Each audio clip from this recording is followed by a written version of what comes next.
जी मैंने 4 पहिया गाड़ी भी ली है, 4 पहिया गाड़ी, आजीविका एक्सप्रेस। श्योपुर के कराहल में स्व सहायता समूह के कार्यक्रम में प्रधानमंत्री को अपनी उपलब्धियां बताती ये हैं सुनीता आदिवासी। श्योपुर के गौरस गांव की सुनीता का जीवन संघर्षमय था। 2 जून की रोटी तक के लिए वो मोहताज थीं। सुनीता को जब आजीविका मिशन के बारे में पता चला तो उन्होंने 70,000 रुपए का लोन लेकर घर में ही आटा चक्की खोल ली। आटा चक्की से वो 30,000 रुपया महीना कमाने लगी। चक्की चलाने के साथ साथ सुनीता ने नवाचारी खेती के गुर भी सीखे। आज सुनीता संयुक्त परिवार की जो थोड़ी बहुत जमीन है उस पर खेती में नवाचार कर सालाना 3 से 4 लाख रुपया महीना भी कमाने लगी हैं। कुछ दिन बाद उन्होंने एक जीप भी खरीद ली जो किराए पर चलती है, जिसका नाम उन्होंने आजीविका एक्सप्रेस रखा। आज सुनीता आदिवासी की आय कितनी है आप उनकी जुबानी ही सुनिए। सबसे पहले समूह से मैंने लोन लिया तो 70,000, उससे ये चक्की ली।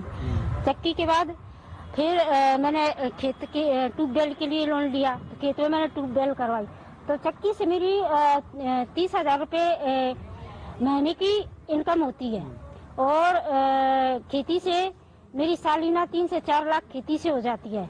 आजीविका एक्सप्रेस से 20-25 हजार का माह उससे आ जाता है, तो 60-70 हजार तो मेरा महीने का ये पड़ जाता है। कुल मिला के मेरी 6 से 7 लाख सालाना की आय हो जाती है, जिसमें 2-2.5 लाख मानी खर्चा मर्चा सब निकल जाता है, तो 4 लाख तो सेफ बचे हैं हमारे। हम आपको तस्वीर बताते हैं। क्या तस्वीर है एक आर्थिक स्वावलंबी होने की।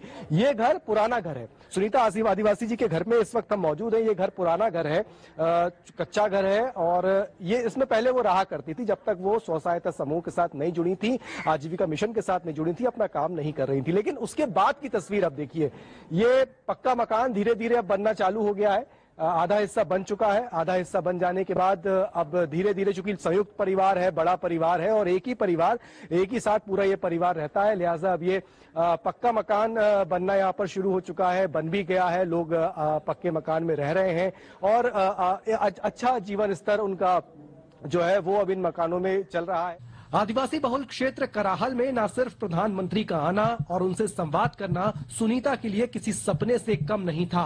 अब वो प्रधानमंत्री को धन्यवाद कर रही हैं। मैं प्रधानमंत्री जी को बहुत बहुत धन्यवाद दूंगी कि कराहल की इस पावन भूमि में उनका आगमन हुआ है।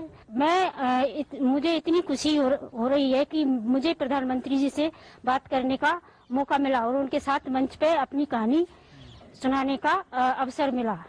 मैंने जो संघर्ष किया वो संघर्ष करके आप भी मेरी जैसी तरह और अपनी राष्ट्रपति द्रौपदी मुर्मू बनिए, ऐसे बन के दिखाओ। मेरी भी वही आकांक्षा है कि मैं आज मैं खुद को द्रौपदी मुर्मू समझ रही हूँ। सुनीता आदिवासी हैं, श्योपुर जिले की गौरस इलाका है, वहां से वो आती हैं और उनके आत्मविश्वास इतना है उनमें कि आज जिस तरीके से जब प्रधानमंत्री के सामने उनको अपनी बात रखने का मौका मिला है तो वो जो काम कर रही हैं, जिस तरीके से आर्थिक तौर पर वो अपने आप को सशक्त उन्होंने किया है, वो अपने आप को देश की राष्ट्रपति द्रौपदी मुर्मू से कम नहीं समझ रही हैं और वो यही कह रही हैं कि आने वाला समय वो भी होगा जब हम जैसी काम करने वाली जो महिलाएं हैं वो देश के सर्वोच्च पदों पर भी पहुंचेंगी। वो सिर्फ इसलिए जब आर्थिक तौर पर सशक्त इन स्व सहायता समूहों के जरिए वो हुई हैं, इससे कहीं ना कहीं आत्मविश्वास भी उनका बड़ा है।